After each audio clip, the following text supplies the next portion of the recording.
अगला जो case study लेकर आ रहा हूं वो है case study capital gain chapter से। बहुत ही प्यारी केस स्टडी है। इस केस स्टडी से आपको हमारे कोर्ट की दरिया दिली नजर आएगी। खैर, केस ऐसा है कि हमारे क्लाइंट है राजेश कुमार अग्रवाल जी, दिल्ली के रहने वाले हैं। उन्होंने अपनी कोई कमर्शियल प्रॉपर्टी बेची, उससे उन्हें कैपिटल गेन आया। उस कैपिटल गेन को उन्होंने सेट ऑफ में क्लेम कर लिया। उनके पास शेयर के कुछ लॉसेस थे, उन शेयर के लॉसेस से उन्होंने उसको सेट ऑफ कर दिया, रिटर्न भर दिया, सेट ऑफ क्लेम कर लिया। वो निश्चिंत थे कि मेरा कोई टैक्स नहीं लगने वाला। लेकिन जब असेसिंग ऑफिसर ने इसका असेसमेंट किया तो उन्होंने सेट ऑफ लॉसेस किसी कारण से डिनाई कर दिया कि short term loss can not be set of with long term capital gain and so on. तो फाइनली उनका सेट ऑफ नहीं हो पाया और उनका जो long term capital gain on sale of property था उस पर कैपिटल गेन टैक्स लगने जा रहा है। असेसिंग ऑफिसर ने असेसमेंट ऑर्डर पास कर दिया। अग्रवाल जी घबरा गए कि बेवजह इतना टैक्स लग जाएगा। अग्रवाल जी ने और छानबीन की और अपने लॉयर और से बात की तो मालूम पड़ा कि जून में उन्होंने कॉमर्शियल प्रॉपर्टी बेची है और जुलाई में उन्होंने पहली रेसिडेंशियल प्रॉपर्टी खरीदी है। तो उन्हें लॉयर ने एडवाइस दिया कि आपका तो 54F बनता है, आप 54F क्यों नहीं क्लेम किए? 54F क्लेम कर लेते, आपका ऐसे ही खत्म हो जाता। तो अग्रवाल जी ने बोला भाई मेरा तो लॉसेस सेट ऑफ हो रहा था तो मैंने 54F सोचा ही नहीं, अब क्लेम कर लेते हैं 54F। वापस से असेसिंग ऑफिसर के पास पहुंचे। असेसिंग ऑफिसर ने बोला भाई मेरा तो असेसमेंट कंप्लीट हो गया है, मैं असेसमेंट क्या बोल के रीओपन करूं? तो मैं तो असेसमेंट को रीओपन करूंगा नहीं। असेसमेंट प्रोसीडिंग के दौरान आप ये क्लेम लेके आते तो शायद मैं इसको ठीक कर देता, परंतु अब तो मैं नहीं कर सकता, अब तो असेसमेंट ऑर्डर पास हो चुका है। तो भाई अब क्या करें, मैं रिवाइज रिटर्न भर दूं? तो उन्होंने बोला नहीं, रिवाइज रिटर्न आप नहीं भर सकते, revise return must be filed before completion of assessment. यहाँ पे असेसमेंट कंप्लीट हो चुका है, अब आप रिवाइज रिटर्न भर नहीं सकते। बड़ी मुसीबत हो रही।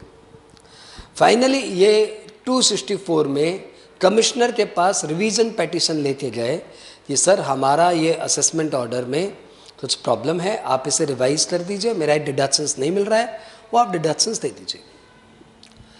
कमिश्नर ने असेसमेंट ऑर्डर को रिवाइज करते समय, रिवीजन करते समय उन्होंने एसएससी को रिलीफ नहीं दिया, एसएससी को रिलीफ नहीं दिया और 264 में भी वो डिडक्शंस अलाउ नहीं हुआ इस ग्राउंड पे कि आपने रिटर्न पे नहीं भरा था, आपने असेसमेंट के समय भी नहीं बताया। तो 264 में मुझे इस असेसमेंट ऑर्डर में कोई गलती नज़र नहीं आ रही है। You know the language of 264, the assessment order must be erroneous, परंतु इसमें तो मुझे कुछ एरर नज़र ही नहीं आ रही है, इसलिए मैं इसको यहाँ पे रिवाइज नहीं कर सकता। तो इन्होंने भी डिनाई कर दिया। बेचारा एग्रीव्ड एसएससी हाई कोर्ट पहुँचा, दिल्ली हाई कोर्ट के पास। तो दिल्ली हाई कोर्ट ने एक बहुत ही अच्छी नसीहत दी कमिश्नर्स को 264 के कंटेक्स्ट में।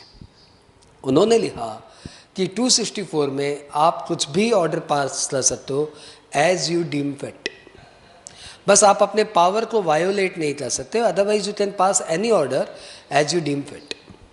तो यदि कोई क्लेम रिटर्न में नहीं कर पाए, असेसमेंट प्रोसीडिंग के दौरान भी वो क्लेम नहीं कर पाए, पूरी फॉल्ट एसएससी की है, लिटरली उसकी मिस्टेक है, कोई फ्रॉड तो नहीं है, मिस्टेक है, तो उस मिस्टेक को आप 264 में कंसिडर कर सकते हो और 264 में जो क्लेम एसएससी ने पहले नहीं किया था उस क्लेम को भी आप इंटरटेन कर सकते हो।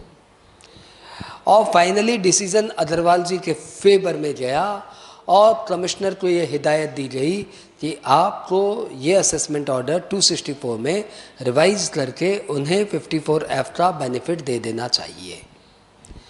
तो लिटरली ये वैसे तो बोला जाए तो कैपिटल गेन का टॉपिक है, लेकिन वास्तव में ये रिवीजन चैप्टर का टॉपिक है जिसमें 264 में कमिश्नर क्या कर सकता है और क्या नहीं कर सकता वो भी क्लियर हो रहा है।